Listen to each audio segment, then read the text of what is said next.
오늘 우리에게 주실 하나님 말씀은 요한계시록 21장 1절에서 8절 말씀입니다. 제가 가진 성경은 신약성경 420페이지입니다. 계시록 21장 1절에서 8절 말씀 다 찾으셨으면 우리 한 절씩 교독하겠습니다.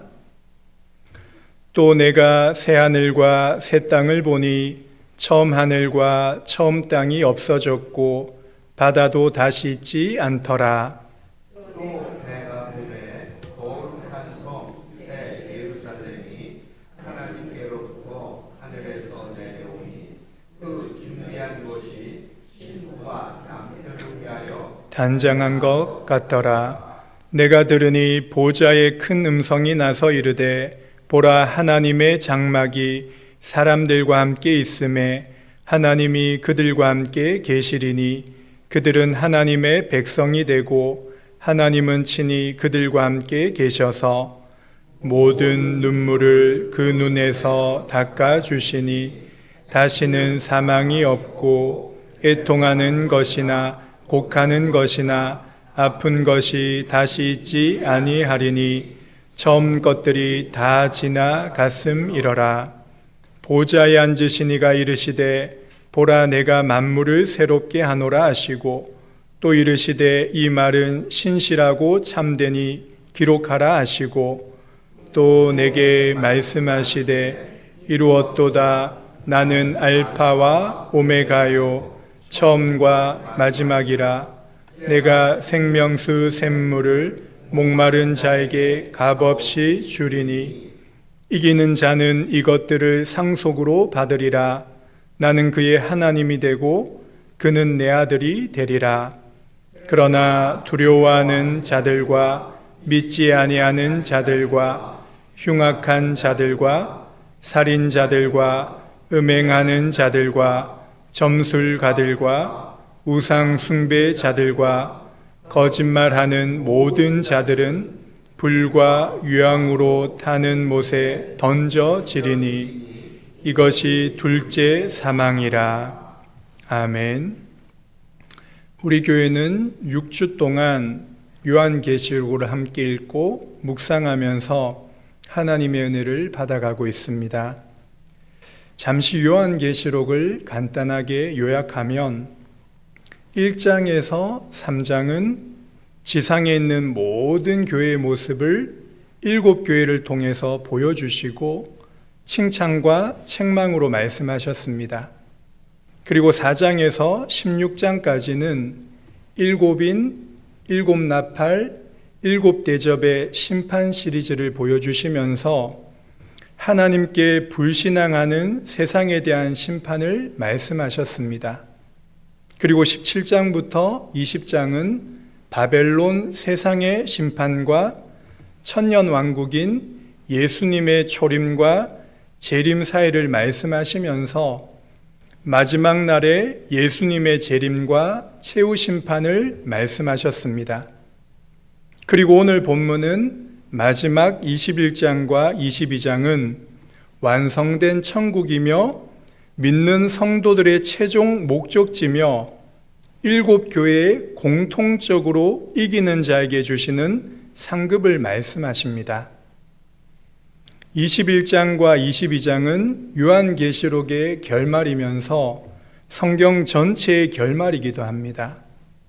그런데 이 내용은 단순히 사도 요한이 본 천국을 간증하거나 자랑하는 것으로 보게 되면 많은 오해가 발생하게 됩니다.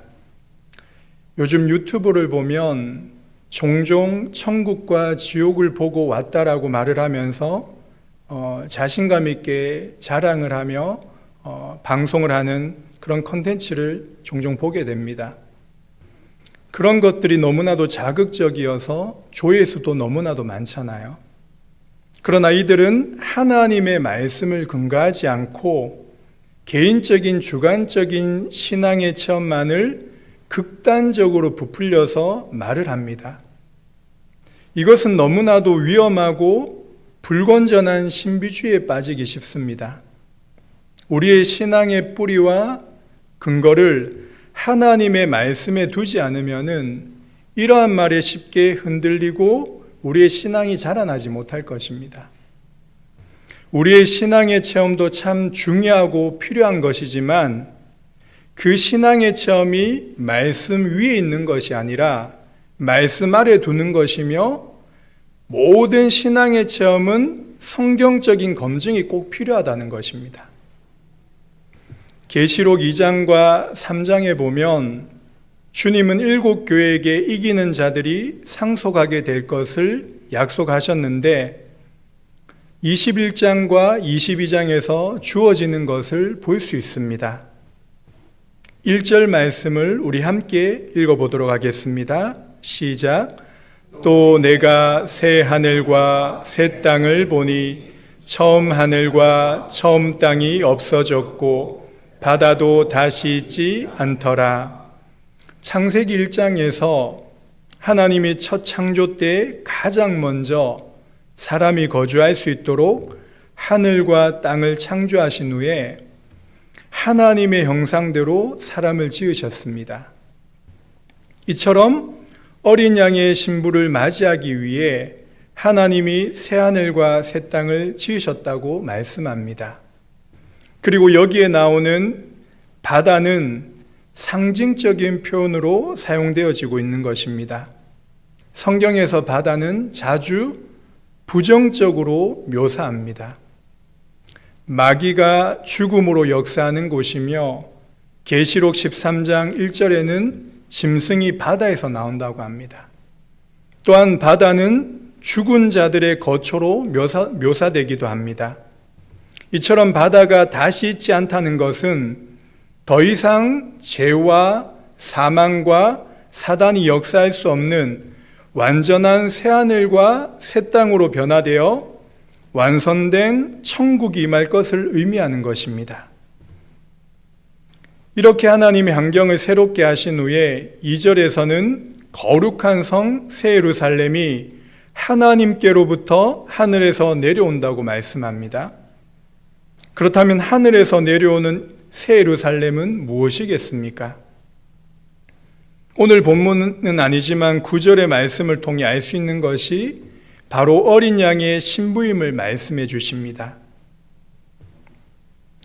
이 요한계시록의 편지를 받은 1세기의 초대교회 성도들은 핍박과 고난이 엄청 심하였습니다. 예수님을 믿는 것 때문에 가정에서 쫓겨나고 사회로부터 단절되고 그리고 심지어 목숨의 위험을 받으며 순교의 각오를 해야만 했던 것입니다.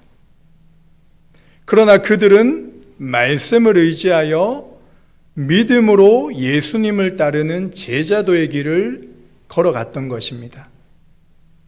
자신의 생명보다 더 귀한 예수님을 만났기 때문에 요한계시록의 말씀을 통해 깊은 위로를 받으며 천국의 소망을 품고 순교의 잔을 마실 수 있었습니다.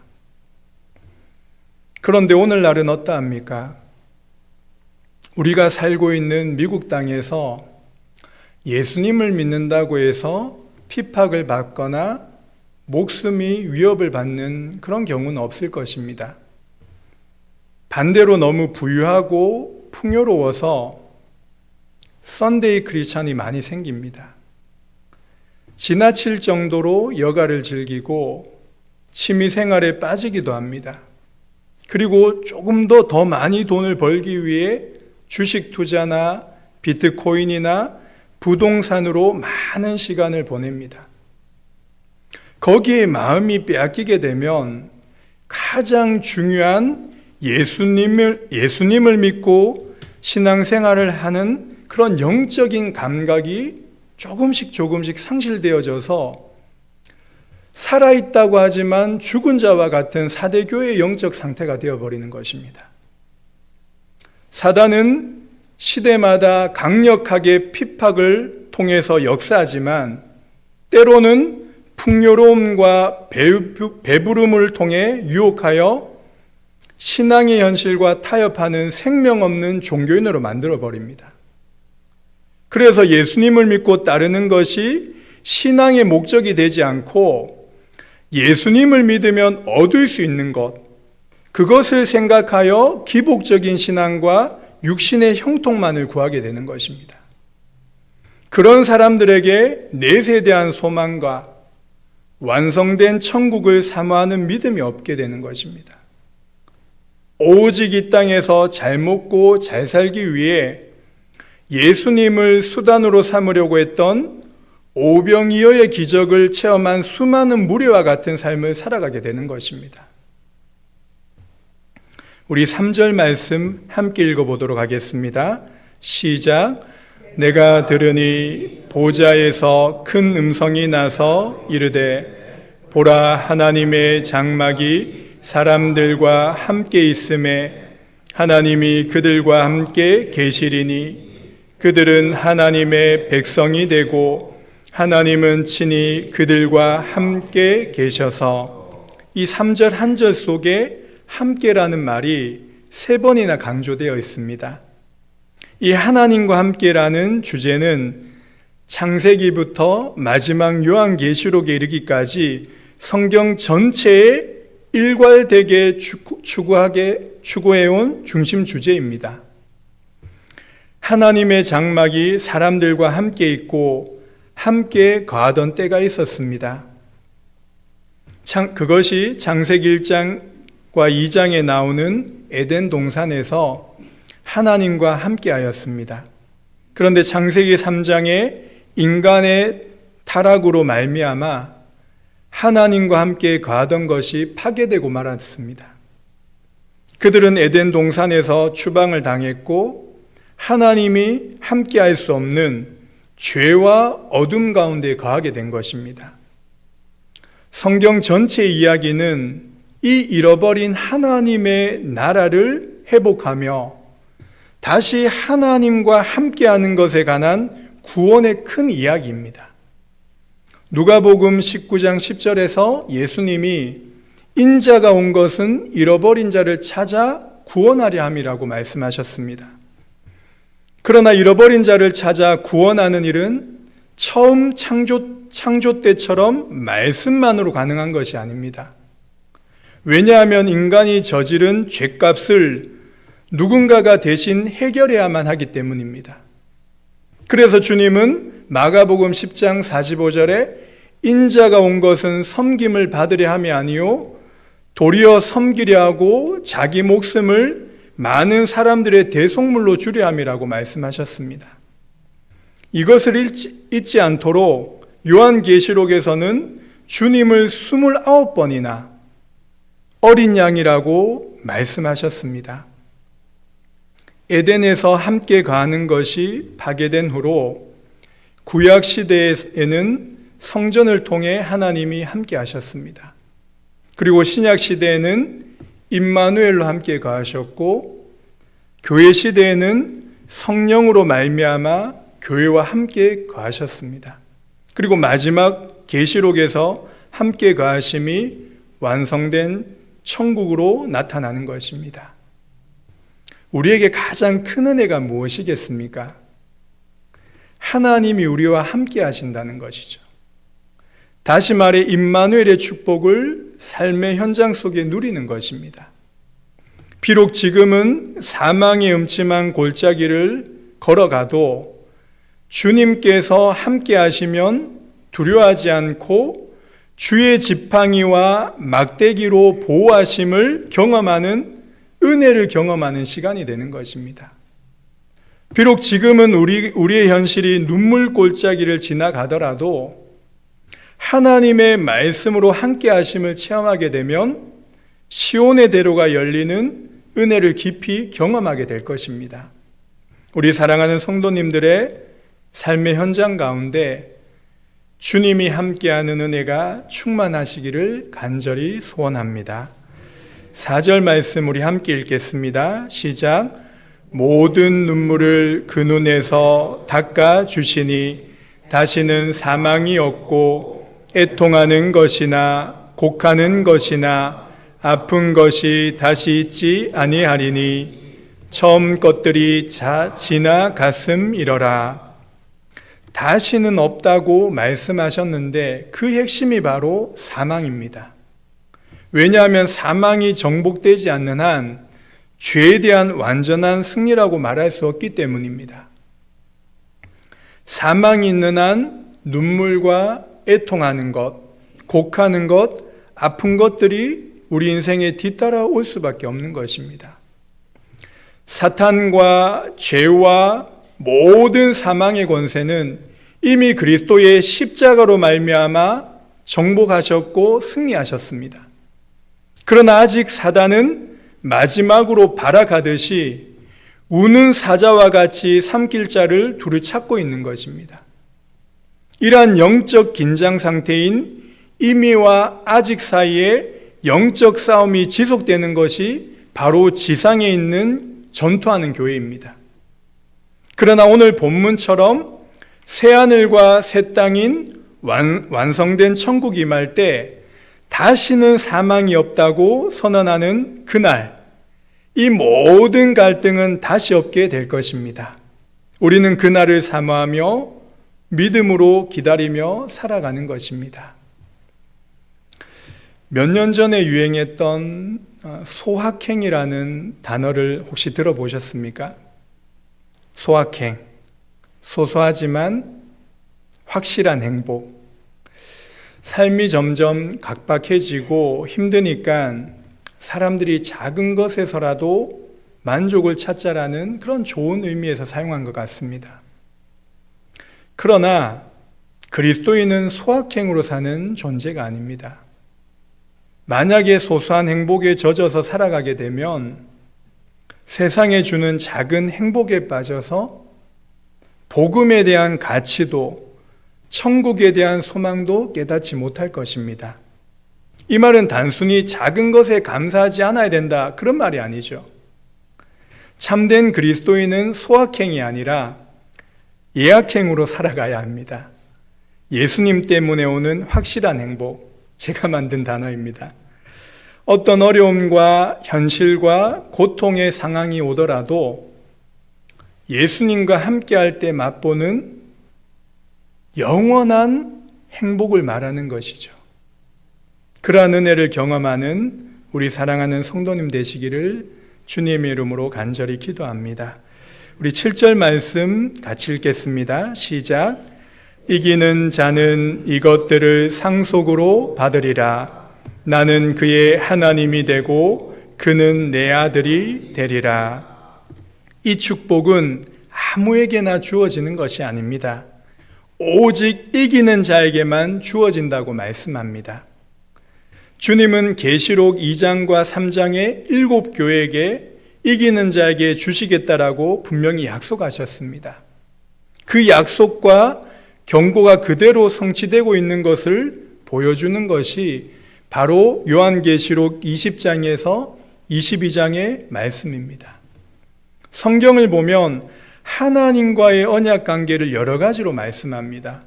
하나님을 왕이라고 할 때 우리는 백성이라고 하고, 주라 할 때 우리는 종이 되고, 하나님을 신랑이라 할 때 우리는 신부로 그렇게 묘사됩니다. 그런데 여기에서 내 아들이 되리라 이렇게 말씀하십니다. 이는 아버지와 아들의 관계를 말씀하시는 것이죠. 창조주 하나님, 대주제이신 하나님이 나의 아버지가 되신다는 이 말씀이 얼마나 감격적입니까? 이 이상 위로와 격려와 보상은 없을 것입니다. 이것이 우리에게 최고의 축복이며 여기가 바로 완성된 천국인 것입니다. 시간 관계상 8절의 말씀은 조금 생략하도록 하겠습니다. 마지막으로 말씀을 맺겠습니다. 오늘 말씀에는 이기는 자와 8절에 두려워하는 자로 비교할 수 있습니다. 이기는 자는 한마디로 어떠한 사람입니까? 하나님에 대한 목마른 자들입니다. 6절 후반절에 내가 생명수 샘물을 목마른 자에게 값없이 주리라고 말씀하셨습니다. 이기는 자는 영적인 갈급함으로 하나님의 말씀의 샘물을 마시며 하나님으로만 만족하는 자들입니다. 그러나 두려워하는 자는 어떠한 사람입니까? 세상에 대하여 배부른 자들입니다.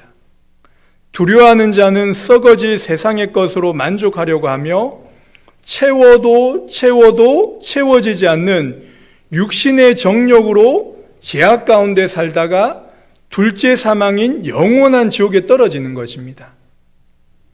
우리가 주님을 따라갈 때 푸른 초장과 맑은 시냇물만 나오지 않습니다. 때로는 사망의 음침한 골짜기를 만날 수 있습니다. 그러나 주님과 함께 동행하면서 그 길 끝에 만나는 곳이 바로 영원한 천국입니다. 오늘 이 하루를 살아가면서 우리는 어떻게 이 천국의 축복을 누리며 살 수 있겠습니까? 마태복음 5장 3절에 심령이 가난한 자는 복이 있나니 천국이 그들의 것임이라. 우리 사랑하는 성도님들이 말씀과 기도를 통해 이러한 천국의 은혜와 소망을 충만하게 누리는 그런 복된 하루 되시기를 주님의 이름으로 간절히 기도합니다. 기도하겠습니다. 하나님 아버지, 때로는 지는 자의 모습과 실패하는 자처럼 보이지만 예수님이 승리하셨고 우리 또한 승리할 것을 약속하셨기에 다시금 일어나 주를 의지하며 예수님을 따라가는 자 되게 하옵소서. 전쟁으로 세상과 나라가 어지럽고 정치의 양극화와 세대 간의 갈등과 미래에 대한 불안으로 두려움과 혼돈 속에서 살아갑니다. 그러나 우리의 본향은 이 땅이 아니라 장차 임할 새하늘과 새 땅임을 잊지 않게 하셔서 날마다 천국의 소망을 가지며 믿음으로 살아가게 하옵소서. 이 세상을 살아갈 때 염세주의자처럼 부정적으로만 보지 않게 하시고 낙천주의자처럼 아무 생각 없이 긍정적으로만 보지 않도록 말씀 중심으로 세상을 바로 보는 눈을 열어 주옵소서. 오늘도 주께서 우리와 함께 하신다고 약속하셨사오니 이 말씀을 전적으로 의지하며 믿음으로 순종하며 살아가도록 성령께서 도와 주시옵소서. 감사드리며 예수님의 이름으로 기도합니다. 아멘. 기도하시다가 돌아가시기 바랍니다.